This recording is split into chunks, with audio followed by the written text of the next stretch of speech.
Classes दोस्तों, नाना classes के YouTube channel पे आपका स्वागत है। आज है 18 जून 2020 और 18 जून 2020 के जितने भी most important Rajasthan current affairs के क्वेश्चन बनते हैं, आज हम उनका डिस्कस करेंगे। पूरा वीडियो ध्यान से देखना और लास्ट में मैं आपसे क्वेश्चन पूछूंगा जिसके जवाब आपको कमेंट बॉक्स में देना। दोस्तों वीडियो अच्छा लगे तो लाइक कर देना और 1000 लाइक का हम टारगेट रखते हैं जो अब तक पूरा नहीं हुआ, तो आप सभी के सहयोग से 1000 लाइक के टारगेट को पूरा करना है और शेयर करना है अपने दोस्तों में। कमेंट करना जो क्वेश्चन पूछूंगा। अगर आप चैनल पे नए हैं तो इसको सब्सक्राइब कर लेना और सब्सक्राइब करने के बाद इसके पास लगे बेल आइकन के घंटे को जरूर दबा लेना। तो स्टार्ट करते हैं आज के मोस्ट इंपॉर्टेंट क्वेश्चन। पहला क्वेश्चन देखिए, भारत पाक बॉर्डर पर टीडी नियंत्रण कार्यशाला में राजस्थान में कितने कार्यालय हैं? आपको पता है लगातार टीडियों का प्रभाव बढ़ रहा है और हमारी तरफ से जो आ रही है वो पाकिस्तान की तरफ से आ रही है। हालांकि इनकी उत्पत्ति स्थल अफ्रीका से है, लेकिन हम जो हमारे देश में है वो पाकिस्तान बॉर्डर से होकर आ रही है। टीडी नियंत्रण कार्यशाला में राजस्थान में कितने कार्यालय है? तो 9 कार्यालय। ध्यान रखना। मुख्य तथ्य देखें, भारत पाक बॉर्डर पर टीडी नियंत्रण भाग में राजस्थान में 9 कार्यालय है। कुल कार्यालय कितने हैं? 11, जिनमें से 9 राजस्थान तथा 2 गुजरात में है। अब राजस्थान में 9 कार्यालय कहाँ कहाँ है? तो बाड़मेर, जैसलमेर, जालोर, जोधपुर, नागौर, फलोदी, बीकानेर, चूरू, सूरतगढ़।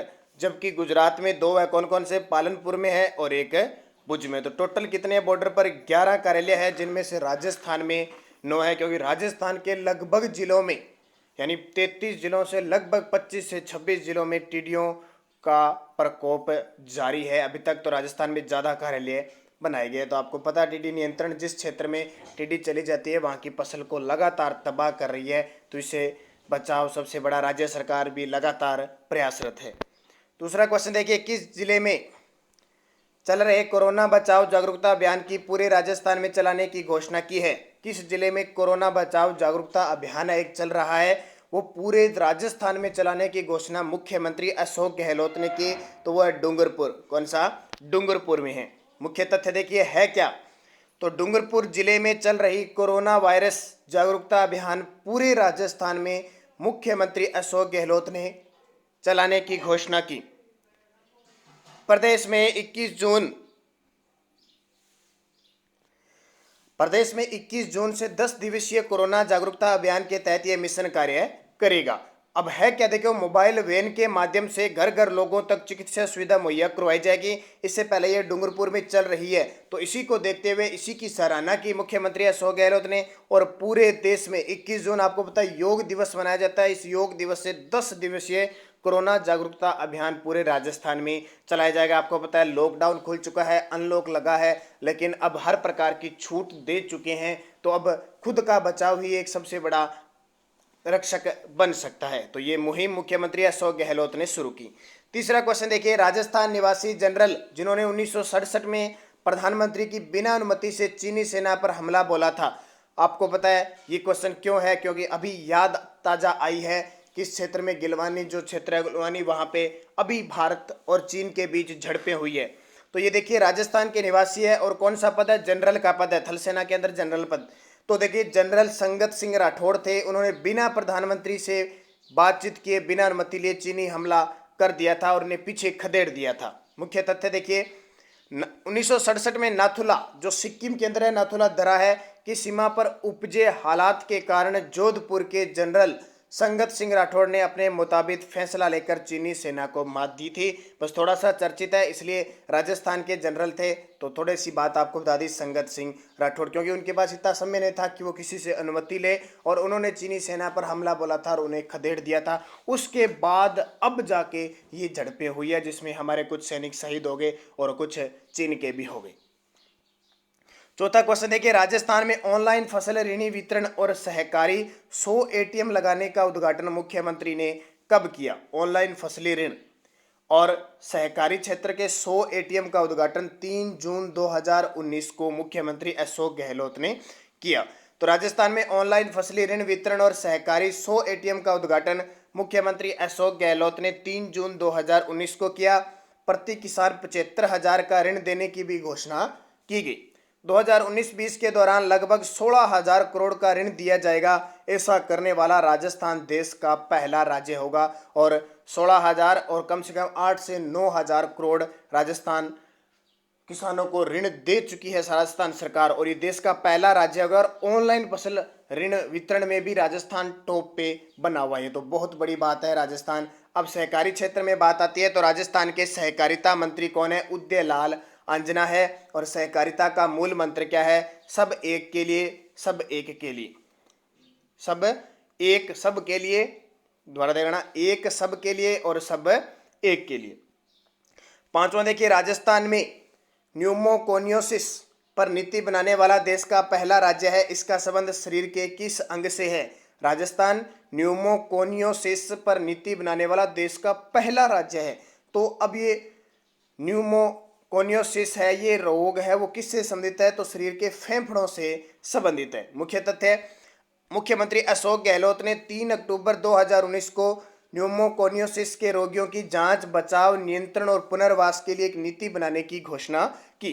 ऐसा करने वाला राजस्थान भारत का पहला राज्य है। एक तो ये बात ध्यान रखनी है, न्यूमोकोनियोसिस फेफड़े के संक्रमण से जुड़ी एक बीमारी है जो श्वसन के दौरान धूल कणों के प्रवेश से होती है। राजस्थान में लगभग 17,000 से अधिक लोग इस बीमारी से क्या है? पीड़ित है। इस रोग से ग्रस्त व्यक्ति को क्या दिया जाएगा? 4,000 रुपये प्रति माह तो पेंशन दी जाएगी और उनके परिवारों को 3,500 रुपये प्रति माह 5 वर्षों तक प्रदान किए जाएंगे। तो ये राजस्थान सरकार की मुहिम है, बहुत बड़ी बात है, जिसमें राजस्थान पहला राज्य बना है। छठा क्वेश्चन देखिए, मुख्यमंत्री अशोक गहलोत ने देवगढ़ में श्री गुरु सौभाग्य सदन गौशाला का लोकार्पण किया। यह किस जिले में है? कौन सी स्थान है? देवगढ़ श्री गुरु सौभाग्य सदन गौशाला, तो यह है राजसमंद के अंदर स्थान है। मुख्य तथ्य, मुख्यमंत्री अशोक गहलोत ने राजसमंद जिले के देवगढ़ में श्री गुरु सौभाग्य सदन गौशाला का 14 मार्च 2020 को लोकार्पण किया। राजस्थान गौसेवा के लिए अलग से निषेधालय स्थापित करने वाला देश का पहला राज्य कौन सा है? तो वो है राजस्थान राज्य। अलग से निषेधालय स्थापित करने वाला देश का पहला राज्य।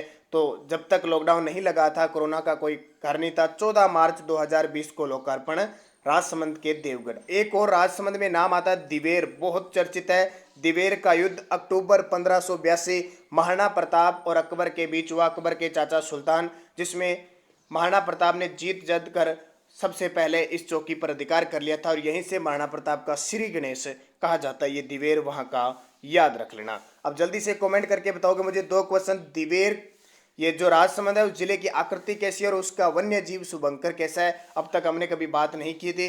और यहाँ से एक बनास नदी का उद्गम होता है राजसमंद की किस पहाड़ियों से? इसके जवाब देने 3 क्वेश्चन कौन से? आकृति, वन्यजीव शुभंकर और राजसमंद जिले से बनास नदी का उद्गम होता है, वो कौन सी पहाड़ी है? 7 नंबर देखिए, भारत ने पशुपतिनाथ मंदिर परिसर में इंफ्रास्ट्रक्चर विकास के लिए 2.33 करोड़ रुपए देने की घोषणा की है। मंदिर किस पड़ोसी देश में है? इंपॉर्टेंट है, भारत ने सहायता की है, विकास के लिए घोषणा की है, तो ये मंदिर इंपॉर्टेंट होता है, बहुत प्रसिद्ध मंदिर भी है ये। तो ये नेपाल के अंदर है, पशुपतिनाथ मंदिर। मुख्य तथ्य है, भारत नेपाल के बीच चल रहे तनाव के दौरान भारत ने पशुपतिनाथ मंदिर परिसर को 2.33 करोड़ रुपए देने का ऐलान किया है। यह मंदिर नेपाल में स्थित विश्व प्रसिद्ध है, यहाँ विश्व भर के लोग घूमने आते हैं। आपको पता होगा राजस्थान के अंदर वरिष्ठ नागरिक तीर्थ योजना शुरू की थी, जो विदेशों को सबसे पहले पहुंचाने, विदेशों में तीर्थ यात्रा करवाने में सबसे पहले जिस धाम का चूज किया था वो ये पशुपतिनाथ मंदिर है। सबसे पहले कहाँ ले जाने थे? पशुपतिनाथ मंदिर। बहुत सारे वरिष्ठ नागरिक जा भी चुके हैं यहाँ पे, उनको यात्रा करवाई चुकी है, तो उससे हिसाब से भी ये इंपॉर्टेंट बनता है। यह मंदिर यूनेस्को विश्व धरोहर स्थल के रूप में भी क्या है? सूचीबद्ध है। तो ध्यान रखना है, कहाँ पे? नेपाल के अंदर। नेपाल की राजधानी क्या है? काठमांडू। वहां का राष्ट्रीय पशु कौन सा है? गाय है। 8 नंबर, किस राज्य सरकार ने शीर्ष फर्राटा धाविका हिमा दास का नाम राजीव गांधी खेल रत्न अवार्ड के लिए नॉमिनेट किया है? फर्राटा धाविका है हिमा दास, तो वो कहाँ है? असम सरकार ने किया है कि हमें हमारी इस खिलाड़ी को भी क्या मिलना चाहिए? खेल रत्न अवार्ड मिलना चाहिए। नॉमिनेट किया है, केंद्र सरकार को भेजा है। अब खेल जो कमेटी है वो किसको देती है, ये आगे ही निर्णय लिया जाएगा। तो हिमा दास का 2018 में शानदार प्रदर्शन को देखते हुए असम सरकार ने उन्हें खेल रत्न के लिए नॉमिनेट किया है। हिमा दास राजीव गांधी खेल रत्न पुरस्कार के लिए नामित होने वाली सबसे युवा खिलाड़ी है। अब पिछले वीडियो का क्वेश्चन क्या था? अटॉर्नी जनरल के रूप में दोबारा किसे नियुक्त किया गया, यानी जिसे कहते हैं महान्यायवादी? तो के वेणुगोपाल। और अनुच्छेद 76 में अटॉर्नी जनरल यानी किसकी? महान्यायवादी की चर्चा होती है, तो के वेणुगोपाल। और एक क्वेश्चन था सुरसुरा, ब्यावर, सेंद्रिया मुख्य रूप से तेजाजी के थान है किस जिले में स्थित है? तो अजमेर में स्थित है। सबसे ज़्यादा मान्यता इनकी अजमेर में तेजाजी।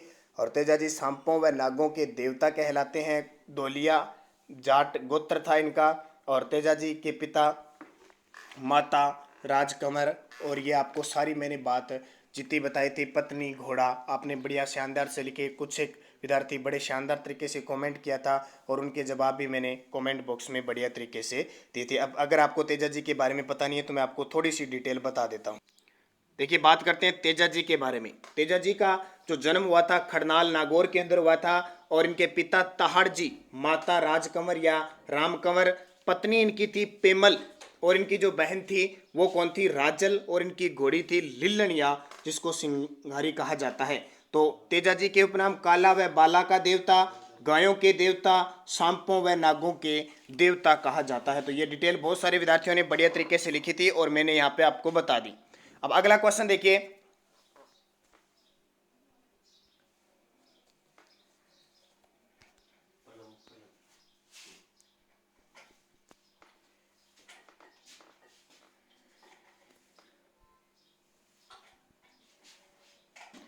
आपके लिए क्वेश्चन है, लास्ट में आपको कमेंट बॉक्स में देने। वर्तमान में राजस्थान के महाधिवक्ता कौन है? वर्तमान में राजस्थान के महाधिवक्ता महेंद्र सिंह सिंघवी, अरविंद मायाराम, ललित के पंवार और ओंकार सिंह लखावत। तो महाधिवक्ता के बारे में आपको 2-3 बातें लिखनी है क्योंकि इंपॉर्टेंट हो जाता है। एक क्वेश्चन, मंत्रिपरिषद में प्रधानमंत्री सहित सदस्यों की कुल संख्या लोकसभा में कुल सदस्य संख्या की कितनी होती है? 20%, 15%, 30%, 10%। और ये लगभग एग्जाम में क्वेश्चन आता ही आता है। तो बढ़िया तरीके से इस क्वेश्चन को आपको हल करना है और इसके बारे में, लोकसभा के बारे में कुछ 2-3 बातें भी आपको बतानी है ताकि जो विद्यार्थी नए हैं उन्हें पता लग जाए और जो जिनको पढ़ा हुआ है वो उसका रिविजन कर सके। तो ये थे most important Rajasthan current affairs के क्वेश्चन। पीडीएफ इसकी टेलीग्राम पर नानक क्लासेस स्टडी अड्डा पर आपको प्राप्त हो जाएगी। तो धन्यवाद। जय हिंद, जय भारत, शुभ दिन।